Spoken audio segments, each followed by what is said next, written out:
Carlos Rukov y Agustín Laje revelan el mayor escándalo internacional. Carlos, querido, bienvenido al canal una vez más. ¿Cómo estás? Bien, contento porque llega un momento clave para los que amamos la libertad. El fin de la dictadura más antigua del continente, 67 años, querido amigo, y la madre del narcosocialismo del siglo XXI. Cuando yo era vicepresidente de Menem había una sola dictadura, la cubana, y luego vino todo este desastre que obviamente Fidel Castro, Chávez, Kirchner, Lula fueron destruyendo el continente. Bueno, se va sembrando la libertad desde el sur, desde Milei hacia el norte, y ahora yo te puedo decir que tengo información concreta que tanto Raúl Castro como su muñeco presidente están negociando irse a Moscú más temprano que tarde.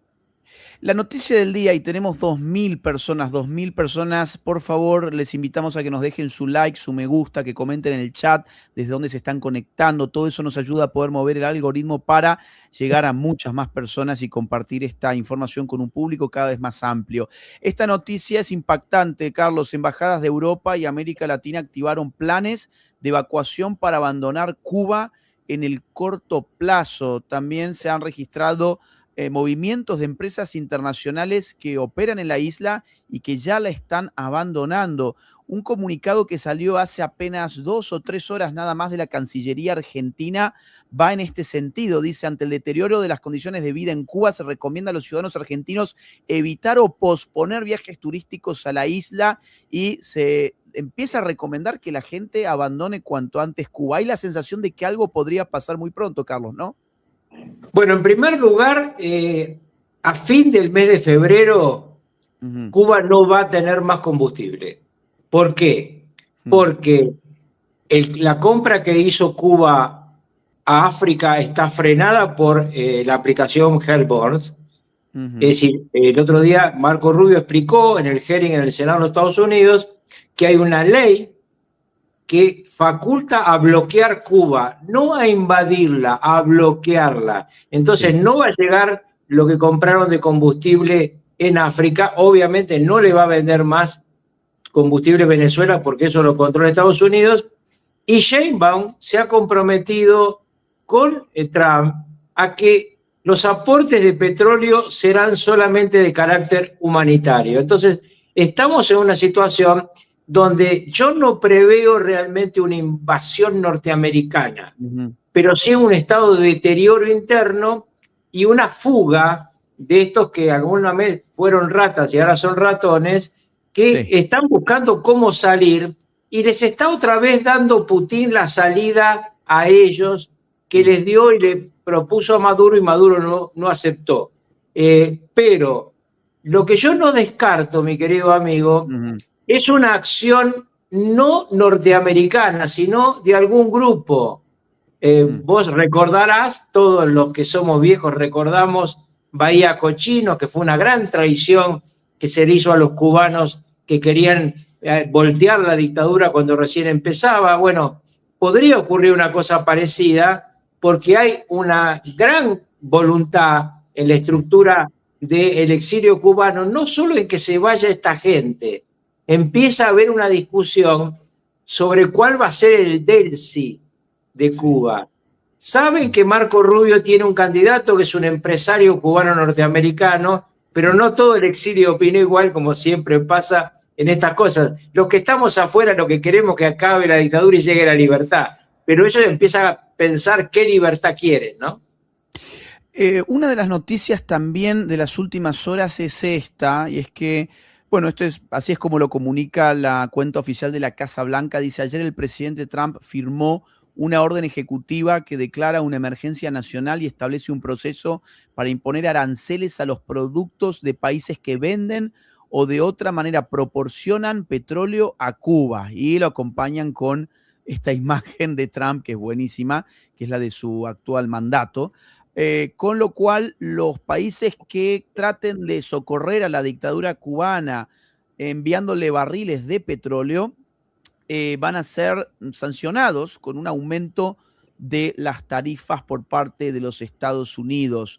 En lo que va del año 2026, la isla solo recibió 84.900 barriles de petróleo, según una investigación del Financial Times, debido a una única entrega que le hizo México el día 9 de enero. O sea, esto es una cifra muy, muy inferior al promedio de 37.000 barriles diarios que aportaban todos los proveedores de crudo a la isla en el año 2025. Repito, entonces, 84.900 barriles durante lo que va del año versus 37.000 barriles promedio por año en 2025. Cuba está al borde del colapso energético, entonces, y creo que Estados Unidos, el gobierno de Trump, está apostando a esta estrategia para impulsar esta caída del régimen comunista, ¿cierto? Absolutamente. Están trabajando ya en una negociación. Hay un enviado especial trabajando en la negociación para ver cómo se va la cúpula y quién lo reemplaza. Y la idea de Marco Rubio es que este proceso finalice antes de la llegada del mes de octubre, porque el 3 de noviembre hay elecciones de medio término en Estados Unidos y obviamente hay una gran oportunidad para Trump, si acaba con la dictadura cubana, en todo el sur de Estados Unidos de costa a costa.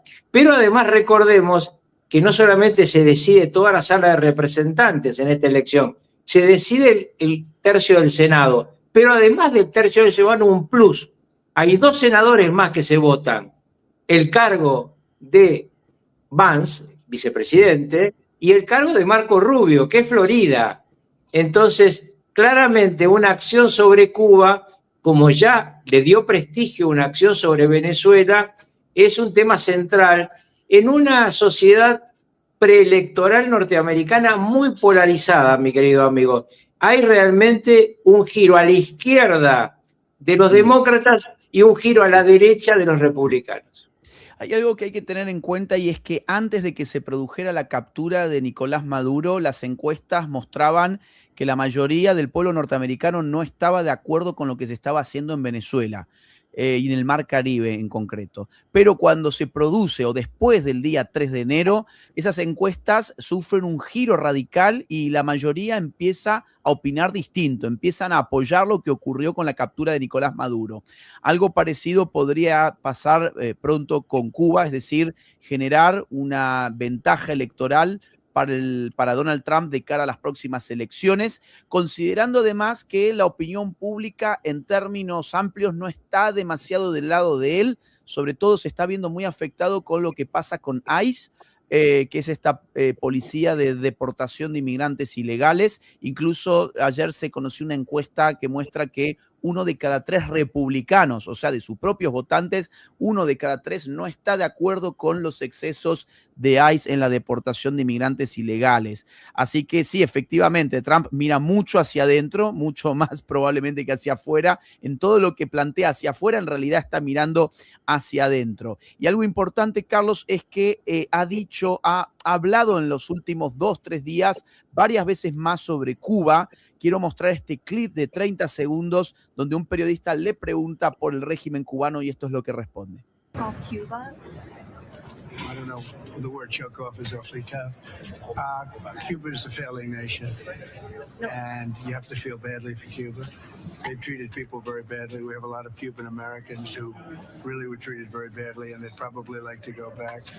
And no, I'm not trying to, but it looks like it's something that's just not going to be able to survive. I think Cuba will not be able to survive. What's your opinion about the UK getting involved with China? Cada vez se está hablando más sobre la isla, ¿no? Parece que empieza a hablar un poco menos sobre Venezuela, pero aparece Cuba como foco de la atención internacional dentro de Estados Unidos. Sí, lo que pasa es que, bueno, eso que vos estabas mostrando es el lanzamiento de un video sobre Melania. Él ahí atendió un núcleo chico de periodistas, todos republicanos o pro-republicanos los periodistas, y se refirió a este tema. Respecto a Venezuela, quien se está moviendo es Marco Rubio. Sí. Trump ha dejado esto en manos de Marco Rubio y de Scott Bessent. ¿Por qué te digo que dejó en manos de los dos? Porque te cuento y les cuento a todos los que te siguen que hoy el petróleo venezolano se puede vender por las empresas que diga Estados Unidos, a los países que diga Estados Unidos, es decir, no a Cuba, y la cuenta de ese pago no es directamente a Venezuela, es a una cuenta de Venezuela en Qatar, pero para que haya transferencia de esa cuenta al territorio venezolano, a las cuentas del Estado, se necesita una autorización de Scott Bessent. Y en el caso específico de la política, Marco Rubio dio la sorpresa de recibir de vuelta a Corina Machado. Entonces, ese tema lo están manejando los ministros. Trump está muy metido en dos temas. Claramente en Irán, donde él recibió un input político importante. En un acto muy grande, muy popular, citó que hubo una gran armada hacia Irán y hubo una ovación y un ole, ole, nos impacta mucho que acabes con la dictadura iraní, con lo cual esto hizo que se acelerara ese proceso. En el caso de Cuba, hay una inmensa cantidad de cartas, me dicen a mí mis contactos en el Departamento de Estado, y cuando te digo una inmensa cantidad, me dicen decenas de miles de cartas que están llegando a la Casa Blanca y al Departamento de Estado, y no solamente están llegando por el sistema nuevo y moderno que todos conocemos, sino que están llegando decenas de miles de cartas de papel. Wow. Y se ha convertido esto en un tema raro, porque ya nadie sabe cómo manejar tantas cartas de papel. Entonces están haciendo bolsas, porque todos saben que esas cartas de papel son pidiendo el fin de la dictadura cubana. Hay muchos viejos cubanos americanos que están muy en este tema, y esto va a impactar mucho en las elecciones. Y además, el tema de abrir las cartas de papel hace mucho tiempo que es un tema de seguridad muy grave. Entonces, seguramente nadie va a leer esas cartas, pero está muy claro que hay una situación de muchísimo amor popular. Yo estoy seguro que muchísima gente que vea esto le va a pedir después la repetición, porque a mí me llegan montones de comentarios en mi canal. Hoy yo hice temprano un pequeño resumen para dejarlo de fondo acá. Y un tema muy importante es cómo le dio importancia en el hearing que fue Marco Rubio al Senado, las preguntas del presidente de la comisión y las respuestas de Marco Rubio, ¿no? Claro, tenemos 7.000 personas en vivo, los invitamos a que nos dejen su like, que colaboren utilizando la herramienta del chat, y si nos quieren enviar un super chat lo vamos a leer en pocos minutos nada más. Eso siempre nos impulsa muchísimo a que el algoritmo nos recomiende. Ya estamos escalando hacia los 8.000 en vivo. Marco Rubio, hablando de Marco Rubio, testificó ante el Comité de Relaciones Exteriores del Senado, esto me parece que fue antes de ayer, y también hubo una pregunta relativa al tema del día, al tema que estamos hablando en este momento, que es el colapso de Cuba y la posibilidad de un cambio de régimen en el futuro próximo. Esto fue lo que respondió Marco Rubio. I'm just going to move on to a couple of other issues. Your comments that Havana should be concerned about the Maduro operation is fueling speculation that this administration will turn its sights to Cuba next. Will you make a public commitment today to rule out U.S. regime change in Cuba? Regime change? Yes. Oh, no, I think we would love to see the regime there change. We would like to, that doesn't mean that we're going to make a change, but we would love to see a change. There's no doubt about the fact that it would be of great benefit to the United States if Cuba was no longer governed by an autocratic regime. But you know what we mean by regime change. We don't mean, I wish someone else were in charge. When we talk about regime change, we're talking about using the power of the United States, usually kinetic power, but often other kinds of coercion. And I'm not even saying that that's always not in our interest. I'm just saying, I'm not asking you whether we would prefer a different kind of government. I'm asking whether you are trying to precipitate the fall of the current regime. Yeah, but that's statutory. The Helms-Burton Act, the U.S. embargo on Cuba is codified. It was codified in law, and it requires regime change in order for us to lift the embargo. Okay. Bueno, esa fue la respuesta de Marco Rubio, sí. Sí, no, permitime que me detenga en las dos cosas, en la pregunta y en la respuesta, porque es muy importante lo que ocurrió. La pregunta es una pregunta de una gran profundidad. En estos hearings, el presidente de la comisión está obligado a tomar las preguntas de los miembros de la comisión. Esta pregunta fue una pregunta preparada por la bancada demócrata. El presidente de la comisión la lee con mucho cuidado, vos fíjate que está leyendo con mucho cuidado, y le dice si va a usar la fuerza para cambiar el régimen. Sí. Y lo que le dice claramente el secretario de Estado es que cambiar el régimen es bueno para los Estados Unidos y que van a usar lo que la ley Helms-Burton le permite. ¿Qué le permite la ley Helms-Burton? Muchísimo, muchísimo. Esta es una ley que está vigente, pero que hizo dormir primero Obama cuando hace la pésima negociación con Cuba, y luego Biden la hace dormir, pero está vigente. En consecuencia, puede hacer todo el bloqueo que necesite, inclusive, escuchen esto bien, inclusive se podrían prohibir las remesas de los cubanos norteamericanos que trabajan y viven y tienen empresas en Estados Unidos y mandan remesas a Cuba, que son parte sustantiva de las reservas cubanas. Entonces, la ley Helms-Burton es de muy amplia impacto, y vos fijate cómo lo usa esto Marco Rubio para dejar claro que están yendo por la cabeza del régimen. Impresionante. Sin invasión. Estoy viendo, mira, mientras te escucho así a toda velocidad, estoy buscando sobre la ley porque yo no la conocía, y efectivamente esta es de ley, mi época, amigo. Nunca la había escuchado sinceramente hasta hoy cuando estaba juntando el material para esta transmisión. Y esta ley, además de prever la posibilidad de sancionar internacionalmente a el régimen cubano, también permite planificar el apoyo a un gobierno de transición que conduzca a un gobierno democráticamente elegido en Cuba. Estas son palabras textuales de la ley que la tengo ahora al frente mío.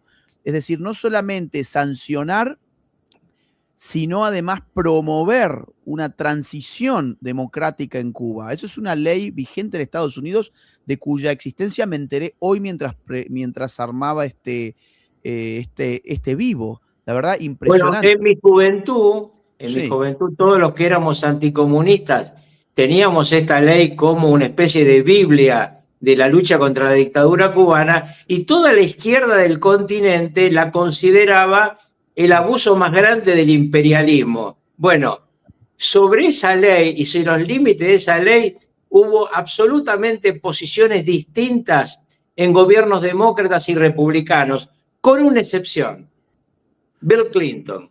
Bill Clinton la aplicó. Yo siempre digo que Bill Clinton, con el que tuve el placer de conversar y tener una gran relación con su esposa, Bill Clinton fue el más republicano de los presidentes demócratas. Un hombre que aplicó muchos de los fundamentos de Ronald Reagan y que fue muy firme frente a Cuba.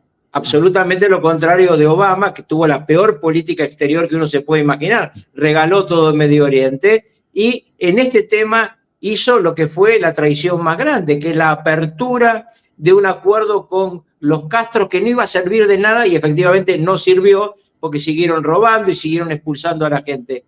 Es muy importante que todos los jóvenes que te siguen sepan que hay muchos más millones de cubanos fuera de Cuba que en Cuba. Nadie se va de su casa a otra casa si no está muy mal en su casa. Cualquiera que le pregunte hoy a un venezolano en las calles de nuestros países le va a decir que quiere la libertad de su país para volver.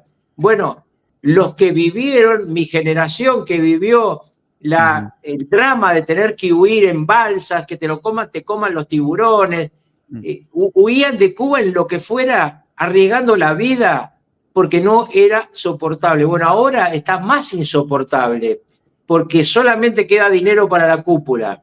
Ustedes van a ver cuando huya la cúpula y se sepa las cuentas que tienen en el exterior, cómo ese pueblo hambriado ha alimentado la riqueza de la cúpula del Partido Comunista Cubano. Hace poco se publicó una investigación que revela la cantidad de barriles diarios con las que se quedaba la cúpula de los dictadores cubanos, que hoy deben ser multimillonarios porque una inmensa cantidad de barriles que Venezuela sobre todo le enviaba a Cuba terminaban no en el pueblo cubano, sino siendo revendidos por los dirigentes cubanos para su propio provecho. ¿Sabes por qué? ¿Sabes por qué? Porque Chávez le vendía el petróleo al 50% del precio. Claro.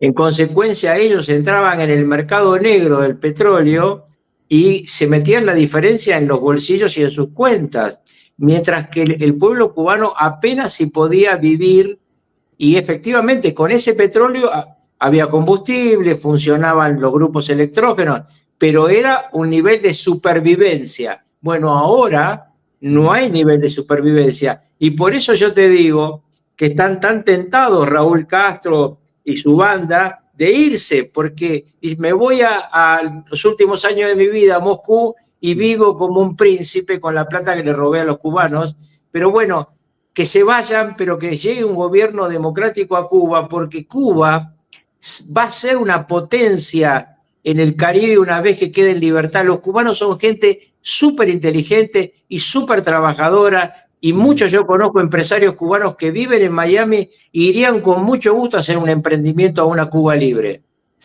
Mirá, además tienen el ejemplo a la vuelta de la esquina. El día 3 de enero ocurrió lo que ocurrió en Venezuela con quien decidió no aceptar irse. Recordemos que Estados Unidos le había ofrecido a Maduro varias veces que dejara Venezuela, que se exiliara. Turquía había sido uno de los destinos, se habló también de Bielorrusia, incluso algunos mencionaban la posibilidad de que se fuera a Rusia.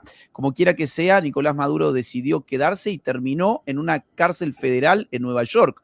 Con ese ejemplo a la vista, bueno, está para que lo consideren, digamos, a pura conciencia, ¿no? De que pueden terminar igual. Recién mencionabas además, Carlos, algo que quería mostrar y no pude hacerlo porque no tuve la velocidad suficiente, y es esto, es la reciente reunión entre Marco Rubio y María Corina Machado, la líder de la oposición en Venezuela, que es además respaldada por el gobierno de Trump, en cabeza de Marco Rubio en este caso. Y que te quería mostrar algo más, y es que hubo un presidente de la región que salió a defender a Cuba. Ese presidente es el guerrillero Gustavo Petro, quien actualmente preside actualmente. ¿Quién iba a ser sino Petro? ¿Quién iba a ser, no? Y aparte, dijo una de sus típicas sandeces. En esta ocasión lo vamos a escuchar diciendo que es mucho mejor vivir en Cuba que en Miami. Vamos a escucharlo. Y Miami también va a desaparecer, porque son lentejuelas del capitalismo, fantasmagorías artificiales. Y lo tengo que decir, es muchísimo mejor vivir en Cuba en medio de la cultura que en Miami en medio de un trancón sin cultura propia, imitando a La Habana. Y Miami también. Bueno, ahí está. Es mucho mejor vivir en Cuba que en Miami. ¿Qué te parece? Es muy interesante la cara de asombro del público. Sí, noté lo mismo.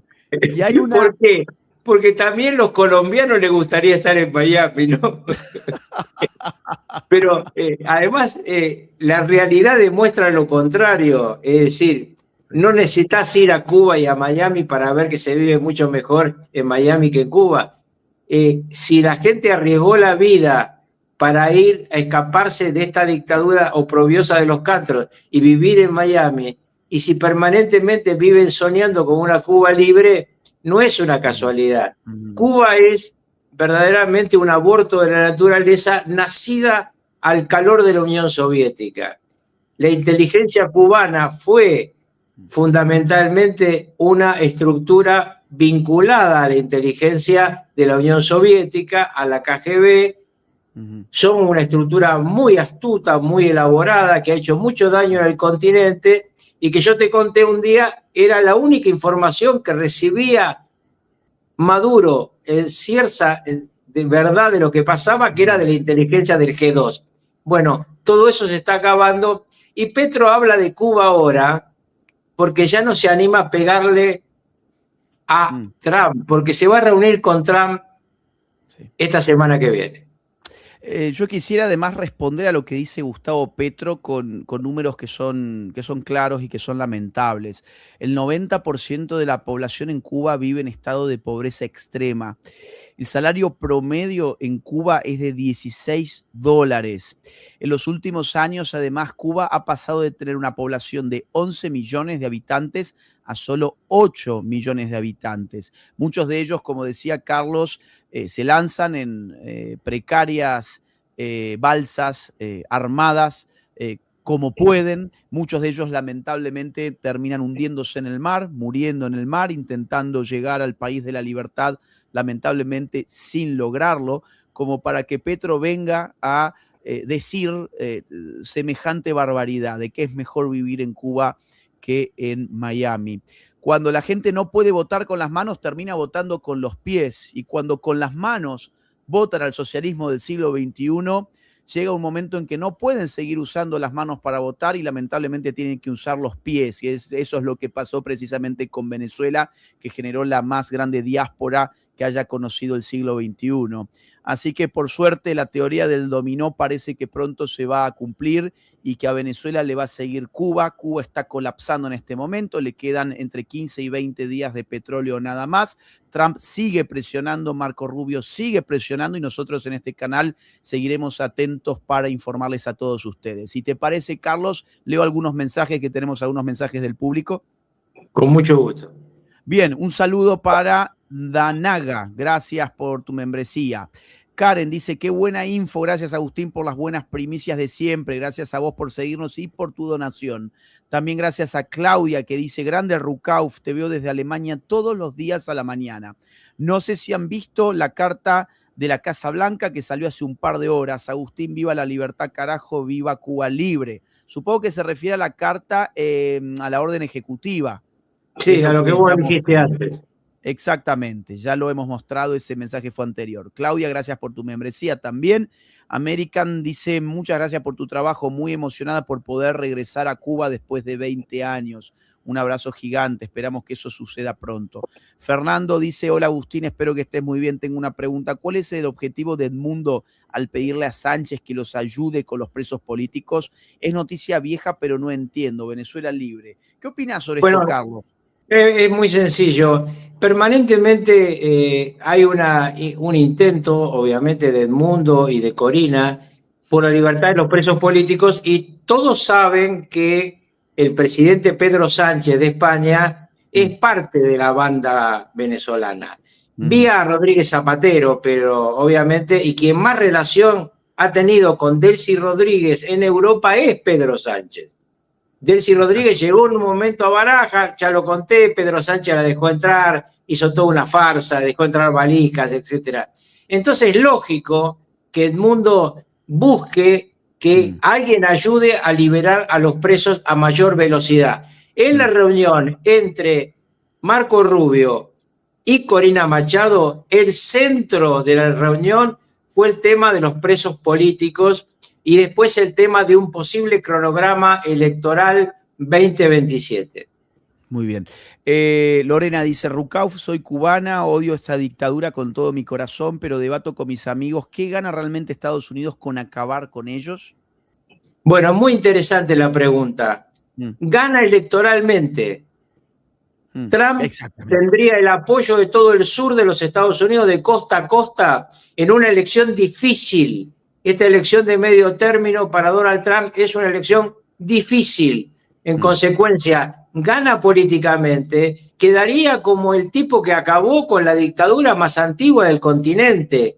Ahí no hay petróleo, ahí no hay otro negocio importante que no sea el turismo, porque ya ni siquiera la caña de azúcar es un negocio, pero es políticamente muy importante. Sería una baza que podría mostrar Donald Trump en las elecciones del 3 de noviembre, y más aún todavía, más adelante, porque una libertad de Cuba va a ser un impacto increíble. Mire, yo he tratado mucho al mundo cubano de mi generación, no al de generación de la que está preguntando. Se pasaban preparando fiestas en la calle 8 cada vez que creían que había muerto Fidel Castro. Hicieron 3 fiestas y no se había muerto el tipo. El día que se murió llegaron tarde a hacer la fiesta. Entonces, realmente, para el sur de los Estados Unidos, Cuba es un hito fundamental políticamente hablando. Después de escuchar, dice Mario, de que Estados Unidos va a poner agencias de la CIA y de la DEA en Venezuela, ¿se podría decir que el criminal de Cabello está acabado? Un gran abrazo desde Lima, Agustín y Carlos. Depende cómo se porte. ¿no? ¿Cómo se porte? Depende cómo se porte. Si Cabello obedece, no va a tener problema, pero si no obedece, va a terminar en New York, porque en la misma causa que está Maduro está Cabello. En esa causa judicial no está Delcy, está Cabello. Y todo funcionario norteamericano tiene la obligación, cuando puede, de llevar ante la justicia a quien es requerido por un juez federal de los Estados Unidos. Entonces, para la CIA, que está instalando una base en Venezuela, llevarse a Cabello es infinitamente más fácil que llevarse a Maduro. Pero hay que ver cómo se portan. Lo que le están pidiendo ahora a Cabello es que libere los presos, le están pidiendo a Padrino López que los ascensos de los generales sean verificados previamente por la DEA para que ningún general narco vaya a un destino dentro de Venezuela. Bien, Charlotte dice bendiciones a Agustín Laje, muchas gracias. Agus y Carlos, excelente programa, se los quiere, dice Ortega, un beso grande. Hola Agustín, ¿cuándo vienes a República Dominicana? Voy a ir, Giovanna querida, en marzo, así que atenta a mis redes. En marzo estaré en Dominicana dando una conferencia. Dice, aquí hay un pedido de cubanos en Change de anexar la isla. Ayer andaba por 12.000 firmas, va a más de 2.000 firmas por día. Bueno, ahí les informamos a la gente que en Change está esta petición por si les interesa. Gracias a esta usuaria, Adeli, gracias por tu donación, un beso grande. Dice, veo a Petro haciendo stand-up en el futuro, jajaja, yo también. Dice, pero de naranja, lo veo de uniforme naranja. Sí, haciendo stand-up desde la cárcel. Del Iris dice, son los mejores. Bueno, muchas gracias, un beso grande para vos. Randy, un gran amigo desde Miami, dice, gracias Agustín y compañía por mantener a Cuba en la memoria. Viva la la Constitución de 1940. Un abrazo, querido amigo, un gran abrazo. No más socialismo, comunismo en América Latina. Dice acá Dartana Nazaret, muchas gracias.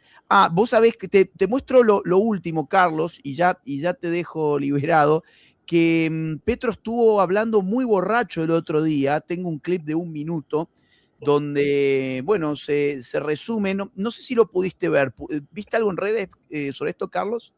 Sí, yo siempre dudo con Petro si es alcohol u otra cosa. Sí, es verdad, es cierto. A ver, ponele play, vamos a ver este resumen de Petro borracho, dale.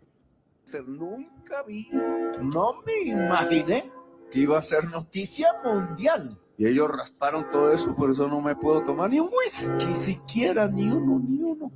Yo le voy a decir a Trump, ¿vino o whisky? Las señoras que le ponen a los hijos el nombre de Brian o John o Kevin.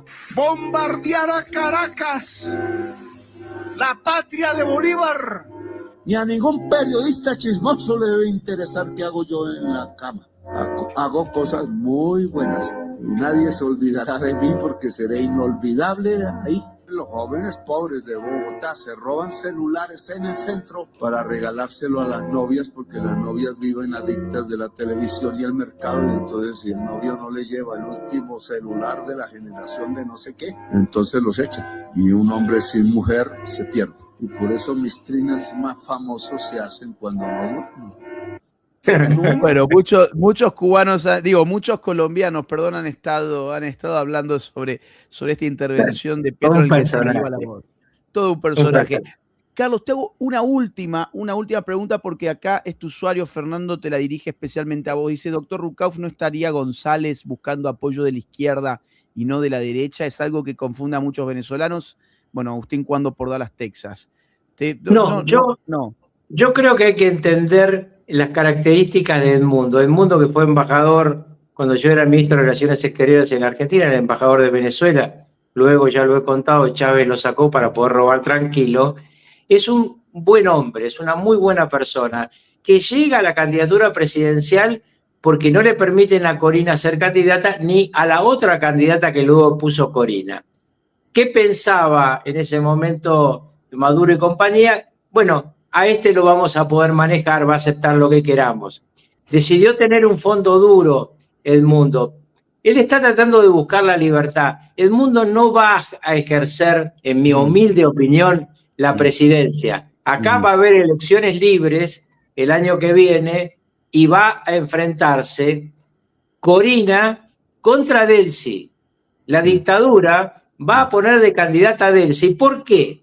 Porque durante este año el pueblo venezolano va a vivir un poco mejor gracias a Estados Unidos. Totalmente. Pero ella va a decir que es gracias a ella. Así que la disputa será el año que viene.